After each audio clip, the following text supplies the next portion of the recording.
Face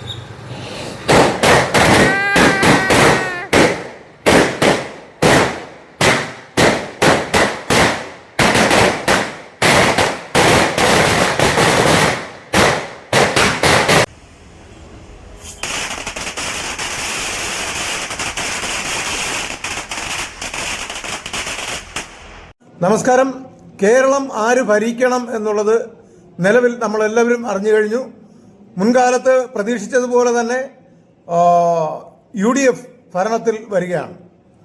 മുഖ്യമന്ത്രി ആര് എന്നൊക്കെ ഒരു ചോദ്യങ്ങളൊക്കെ ഇപ്പോൾ വരുന്നുണ്ട്. അതൊന്നും നമുക്ക് വിഷയമല്ല. പക്ഷേ കഷ്ടപ്പെട്ടയാൾ, പൊരുതി വിജയിക്കുവാൻ വേണ്ടിയിട്ട് നേതൃത്വം കൊടുത്ത ആൾ മുഖ്യമന്ത്രിയായിട്ട് വരണം എന്നുള്ളതാണ് നമ്മുടെ ഒരു ആഗ്രഹം.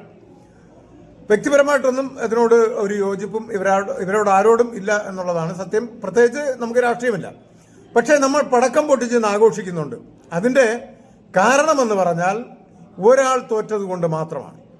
വട്ടിയൂർക്കാവ് മണ്ഡലത്തിൽ ഓൾ കേരള മെൻസ് അസോസിയേഷന്റെ ഓഫീസ് ഉദ്ഘാടനം ചെയ്യാൻ വിളിച്ചിട്ട് വരാമെന്ന് പറയുകയും അന്നേ ദിവസം ആ ടൈമിൽ പോലും വരില്ല എന്ന് പറയാതെ അപ്പോഴും വരുമെന്ന് പറഞ്ഞ് നമ്മളെയൊക്കെ മടയന്മാരാക്കിയ, പുരുഷന്മാരെ മടയന്മാരാക്കിയ VK പ്രശാന്ത്, അദ്ദേഹത്തിന് ഞാനൊരു ഇടതുപക്ഷ അനുഭാവിയായിരുന്നു.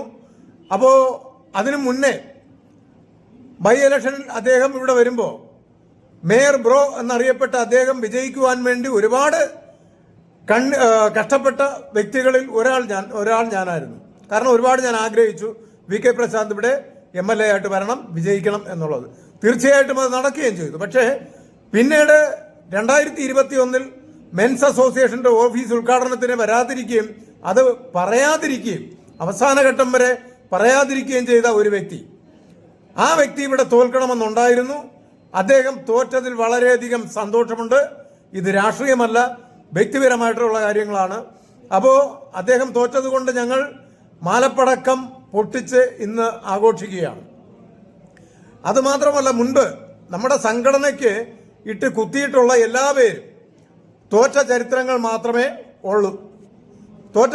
മാത്രമേ ഉള്ളൂ. കാര്യം മുൻപ് PC ജോർജ് ഞാൻ വളരെയധികം വിളിക്കുകയും അടുപ്പം കാണിക്കുകയും അദ്ദേഹം പുരുഷന്മാരോട് ഫെമിനിസ്റ്റുകളെ തള്ളിപ്പറയുന്ന ഒരു വ്യക്തിയായിരുന്നു. അതുകൊണ്ട് തന്നെ എനിക്ക് ഭയങ്കര അദ്ദേഹത്തോടൊരു ആരാധന ഉണ്ടായിരുന്നു. അങ്ങനെ നമ്മുടെ പ്രോഗ്രാമിനെല്ലാം വിളിക്കുകയും വരികയും ഒക്കെ ചെയ്തു. അങ്ങനെ ഒരു പ്രോഗ്രാമത്തിന് വിളിച്ചതാണ് പെട്രോളിന് അമിതമായിട്ട് വില കയറിക്കൊണ്ടു നിന്ന സമയത്ത്.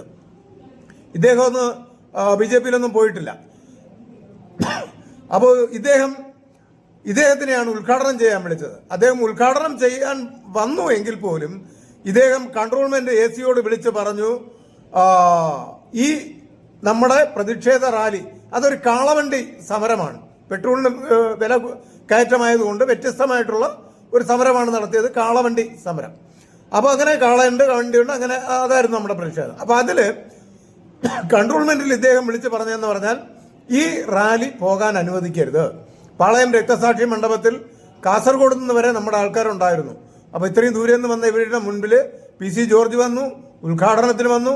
ഒരു പറ്റം പോലീസുകാരും ഉണ്ടായിരുന്നു, AC ഉൾപ്പെടെ വന്നിട്ട് എന്നോട് പറഞ്ഞു, ഇത് റോഡിലോട്ട് ഇറക്കാൻ പറ്റില്ല, നിങ്ങൾ ഒന്ന് മൂവ് ചെയ്തോളൂ, അവസാനിപ്പിക്കൂ. അല്ല, മൂവ് ചെയ്യാനും പറ്റില്ല എന്ന് പറഞ്ഞു. ഞാൻ പറഞ്ഞു മൂവ് ചെയ്യും എന്തായാലും. കാര്യം അവസാന ഘട്ടത്തിൽ അങ്ങനെ വന്നു. എന്നാൽ പിന്നെ റോഡിലോട്ട് ഇറക്കണ്ട, കാര്യം അത്രത്തോളം തടയും എന്നുള്ളൊരു ഘട്ടം വന്നു. PC ജോർജാണ് ഇതിന്റെ പിന്നിലെന്ന് കൺട്രോൾമെന്റിൽ എൻ്റെ പ്രിയപ്പെട്ട അന്നത്തെ എൻ്റെ സുഹൃത്തുക്കൾ പോലീസുകാരെന്നോട് എന്നെ അറിയിക്കുകയും ചെയ്തു. എനിക്കിത് മനസ്സിലായി. ഓക്കെ, അപ്പോൾ ആ PC ജോർജ് പിന്നെ ഇതേവരെ ഒരിടത്തും വിജയിച്ചിട്ടില്ല എന്നുള്ളതാണ് സത്യം. അദ്ദേഹത്തെ പിന്നീട് ഞാൻ ഇതുവരെ ഒന്നിനും വിളിച്ചിട്ടുമില്ല. കാര്യം നമ്മുടെ 1-2-3 പ്രോഗ്രാമിന് വിളിക്കുകയൊക്കെ ചെയ്ത ഒരു കേസാണ്. ഓക്കെ, അപ്പോൾ നമ്മുടെ സംഘടനയ്ക്കിട്ട് പണിയുന്ന എല്ലാവർക്കും തക്കതായിട്ടുള്ള പണികൾ കിട്ടിയിട്ടുണ്ട്. കിട്ടിയ ചരിത്രമാണ്. സംഘടനയിൽ നിന്നിട്ട് നമുക്കിട്ട് പണി തന്നിട്ട് പോയ അവരെല്ലാം ഭാവിയിൽ അവരെല്ലാവരും അനുഭവിച്ചിട്ടുണ്ടെന്നുള്ളതിന് യാതൊരു മാറ്റമില്ല. കാരണം ഈ സംഘടന ഒരു സത്യമുള്ളതാണ്, സത്യസന്ധമായിട്ട് പോകുന്നതാണ്. അതുകൊണ്ട് ഇന്ന് ചൊറിഞ്ഞുകൊണ്ടിരിക്കുന്നവരും എന്തായാലും നാളെ പണി വാങ്ങിക്കുമെന്നുള്ളത് എന്തായാലും ഉറപ്പാണ്. കാര്യം മുൻപ് സംഘടനയിൽ നിന്നിട്ട് പിരിഞ്ഞു പോയവർ പുറത്തിറങ്ങി ഈ സംഘടനയിൽ നിന്ന് സംഘടനയെ കുറ്റം പറഞ്ഞ് പ്രതികൂലമായിട്ട് വന്നവരും പിന്നെ കൂടെ നിന്നിട്ട് പണി തന്നവരും എല്ലാവരും ഇന്ന് അനുഭവിച്ചുകൊണ്ടിരിക്കുക. അപ്പോൾ അതുകൊണ്ട് സന്തോഷമായിട്ട് പറയുകയാണ്, ബി കെ പ്രശാന്ത് തോറ്റതിൽ ഞങ്ങൾക്ക് എല്ലാവർക്കും എന്താ പറയുക, അഭിമാനിക്കാം. പുരുഷന്മാർക്ക് പ്രത്യേകിച്ച് അന്ന് ഓഫീസ് ഉദ്ഘാടനത്തിന് വന്നവർ. പി കെ പ്രശാന്ത് ഉദ്ഘാടനം ചെയ്ത ഒരു ഷോപ്പ് പോലും ഇന്ന് നിലവിൽ വട്ടിയൂർക്കാവിലില്ല. കാര്യം എല്ലാം പൂട്ടിപ്പോയി. അപ്പോൾ അന്ന് വരാതിരുന്നത് നല്ലതായി.